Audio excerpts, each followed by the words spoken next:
Les bidonvilles en Algérie, des abris de fortune trouvent preneurs à des prix chers. Une information nous est parvenue de l'est du pays, plus précisément de la wilaya de Skikda, qui parle de la cession de maisons en tôle des bidonvilles en contrepartie de sommes sonnantes et trébuchantes.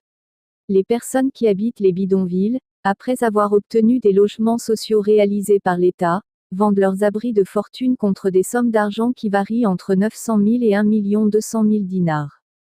Selon notre source, les gens qui vivent dans des bidonvilles sont prioritaires. L'État privilégie les personnes qui habitent dans les quartiers pauvres alors que ceux qui louent ou habitent en famille entassées comme des sardines passent en second. Les personnes qui achètent ces abris de fortune savent pertinemment qu'elles ont une grande chance de bénéficier d'un logement bien avant celles qui ont fourni des dossiers de demande de logement depuis plusieurs années. L'État n'est-il pas censé raser ces quartiers informels après avoir logé ses habitants? Si, devant l'ampleur de ce phénomène, l'État avait décidé, il y a quelques années, d'éradiquer les bidonvilles. De vastes opérations ont été organisées dans plusieurs localités de la capitale, déployant d'énormes moyens pour démolir ces quartiers qui ternissent l'image de nos villes après avoir relogé leurs habitants.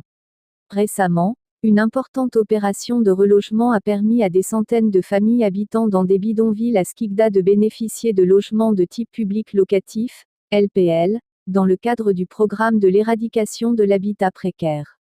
En marge de ces opérations de relogement, malheureusement, certains bénéficiaires mercantiles trouvent le moyen de vendre leurs abris de fortune à des sommes considérables à d'autres personnes aussi immorales qu'eux. Ces pratiques illégales, ajoutées à la corruption et au favoritisme qui mine le secteur de l'habitat et dont certains y voient un commerce fort lucratif, non seulement, nuisent au bon fonctionnement du programme qui vise à éradiquer ces habitations précaires, mais aussi empêchent l'État de rééquilibrer l'offre et mieux répondre aux attentes des populations et d'en finir définitivement avec la crise du logement en Algérie.